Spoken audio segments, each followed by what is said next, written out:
Bismillahirrahmanirrahim. Elhamdülillahi Rabbil alemin.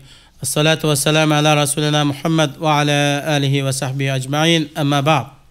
Esselamu aleyküm ve rahmetullahi ve berekatuhu. Hürmetlik ustazlar ve kırındaşlar, Allah subhanahu ve teala her birinlerini dünyanın her qaysı joylarida xotirjam salomat qilsin ve ahirgi hayotimizdagacha her birimizni Allah subhanahu ve teala o'zi yaxshi ko'radigan, rozi bo'ladigan amallarni qilishga muyassar qilsin. Bugungi darsimiz taqvolikning fazilati. Kimki dunyo oxiratda baxt saodatga erishmoqchi bo'ladi ekan, taqvodor bo'lsin. Allohdan haqiqiy ravishda qo'rqsin. İlim ilishni maqsad qilgan kishi Allohdan qo'rqsin. Allohning amriga va cheklimasiga muxolifatchilik qilishdan saqlaninglar. Allah sizlarga o'rgatadi. Ya'ni sizlarga ikkala dunyoda foydali bo'lgan ilmni beradi. Rizqi kengir bo'lishni maqsad qilgan kishi Allohdan qo'rqsin, taqvodorlik qilsin. Kimki Allohdan qo'rqadi ekan, Allohga taqvo bo'ladi ekan, Alloh subhanahu va taolo uningga o'ylamagan yerdan rizq beradi. İşlerinin asan bo'lishini maqsad qilgan kishi Allohdan qo'rqsin, haqiqiy taqvodor bo'lsin. Kimki Allohdan qo'rqadi ekan, Alloh uningga chiqish yo'li beradi. Batildan haqni, to'g'ridan xatoni ayirishga muvaffaq bo'lishni maqsad qilgan kishi Allohdan qo'rqsin, taqvodorlik qilsin. Ey mu'minlar, agar Allohdan qo'rqsanglar, Alloh sizlarga haq bilan batilni ayiradigan hidoyat ato qiladi.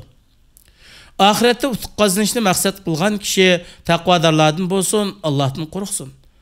Ondan Allohdan qo'rqqan taqvodorlarni qutqizimiz. Jannatni maqsad qilgan kishi Allohdan qo'rqsin. Bandalarimiz ichidagi taqvodorlarga biz meros qilib beradigan jannat ana shu. Allohga yaqin bo'lishni maqsad qilgan kishi Allohdan qo'rqsin. Rasla Allohning do'stlariga oxiratda Allohning azobidan qo'rqish yo'qdir. Ular g'am andish qilmaydi. Ular iymon etgan va taqvodorlik qilganlardir. Shuni bilingki, taqvodorlik bo'lsa Alloh taolaning ilgirki va keyingilarga qilgan tavsiyasidir. Sizlardan ilgirgi kitob berilganlarga, ya'ni Yahudilar va Nasaralarga va sizlarga Allohga taqvodorlik qilishni tavsiya qildik. Allah subhanahu va taolo bizlarni ahirgi hayotimizgacha Allohga taqvodorlik qiladigan, Allah subhanahu va taoladan haqiqiy ravishda qo'rqadigan, haqiqiy Peygamber aleyhisselamның sahabilardek, salaf salihlardek taqvodor musulmonlarning qatoridan qilsin. Vassalamu alaykum va rahmatullohi va barakatuh.